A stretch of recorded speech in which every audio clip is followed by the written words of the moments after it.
So last night I was driving this car and didn't really go far, but all of a sudden a pop-up showed up and it said check oil levels or change oil or something like that along the lines. And I've never seen that error before.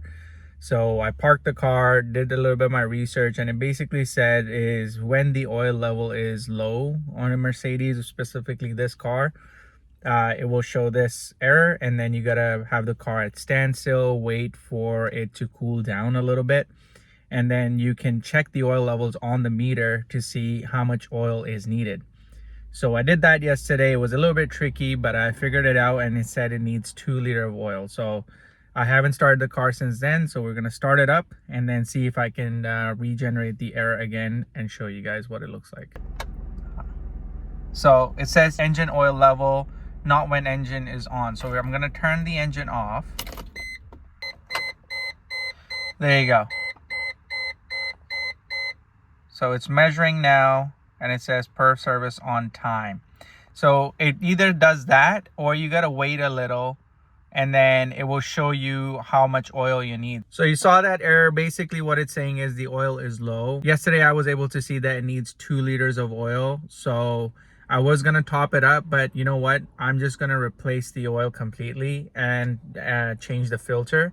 And the reason for that is since I bought the car, I haven't changed the oil, and the previous owner, even though he said he kept all the maintenance going on time, and there was still about 4,000 kilometers left on the oil, I just need a peace of mind to make sure that I have gone and replaced it, and now I know that how many kilometers I have left before I need to change the oil. And if I need to top up the oil afterwards, then I will do it, but I just want the baseline to reset. So we're gonna go to the oil change company that's around here in my neighborhood. I've changed oils through them before in the past on older cars and they've been fine. So we're gonna go there, go through that process, and then see what happens and go from there.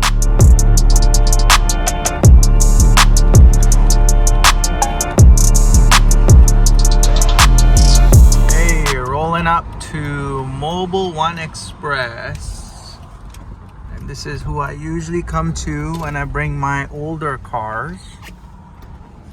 They're pretty good at it. Hey brother, how's it going? Oh, good. How are you? Good, good. I just want to get the oil and filter changed. Sure. Can you come on the other side? Other side? Sure.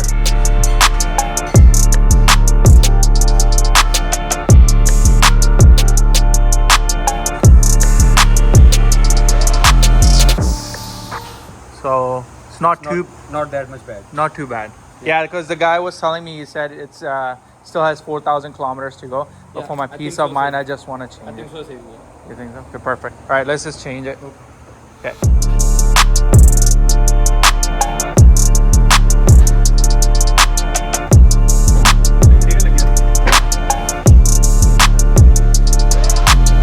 Oil change has been done and filter change done. Really good service. Thank you guys. The guys were great over there.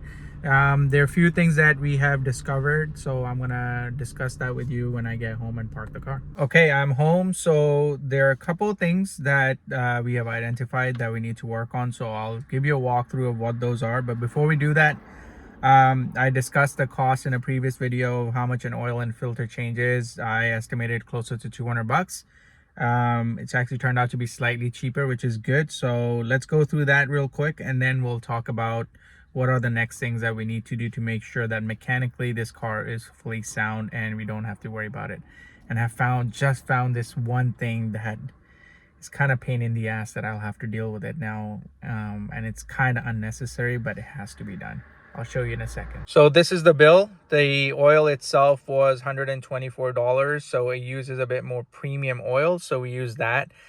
Instead of using the 040, that is the regular oil, we use the 5W40 full synthetic because it's an older car, so this is a bit thicker consistency oil, so this is recommended for older cars. It was in their system. It's not something we're going against the recommendation, so we went with that. It has a special oil filter like regular cars. It doesn't really take those basic ones, so it was a little bit more. So the bill came down to $172, and then they had a $20 discount, had a coupon, so basically saved on tax. So the bill later was about $172. Now the recommendation is to change this oil every 8 to 10,000 kilometers. I'm gonna just change it between 7 to 8,000 kilometers, and these cars, German cars, do burn oil. So the beauty of changing oil here is whenever you see that sign to say top up oil, you just take it there and they top it up for free, which is amazing. So I'm really happy with the price. To be honest, I was expecting it to be closer to 200, but we came $30 under with the filter, and they checked everything else and provided me the report as well on what else that needs to get done here. So I'll walk you through and show you what we need to do. So the first thing that they recommend to change is the transmission oil. So the transmission oil that needs to get changed over here is supposed to get changed every 60,000 kilometers. It's been 81,000 kilometers, and it's probably old as well. So every 5 years, I think he said. I don't remember the years he said, but he said every 60,000 kilometers I need to change it. So the oil, I checked it, it looked on the dark side, obviously needs replacement. It's not too bad to a point where it was super urgent, so I'm going to kind of stagger the expenses, and I'm going to change that in the next couple of weeks, and then it will be good for another 60,000 kilometers. Now the another main expense is the differential oil. So this has a rear diff because it's a rear wheel drive car, and that hasn't been replaced either, which is kind of expected if they didn't do the transmission oil. Now before I changed that oil, there is a leak, a seal, like a minor leak in the diff as well. Like it's not dripping, it's not really losing oil, but there is oil around it. So it's recommended to get that fixed first. So probably need to change the seal around it and then change it. So I'm gonna get that checked eventually. The levels are okay. The oil condition isn't as bad, but obviously recommended to change it. So I'm gonna change that eventually as well, but I think transmission oil will come first, and then I'm gonna get an estimate on what it will take to replace the seal, and then have them change the oil as well. These people, they only do oils because it's like that, you know, you stop, you change the oil, come back out. So they're not going to change the seal, so I'll have to go to a mechanic to get that done. Now I'm sorry if you guys can't hear me properly. This guy's doing power washing, but this is something that I just saw and it's pissing me off.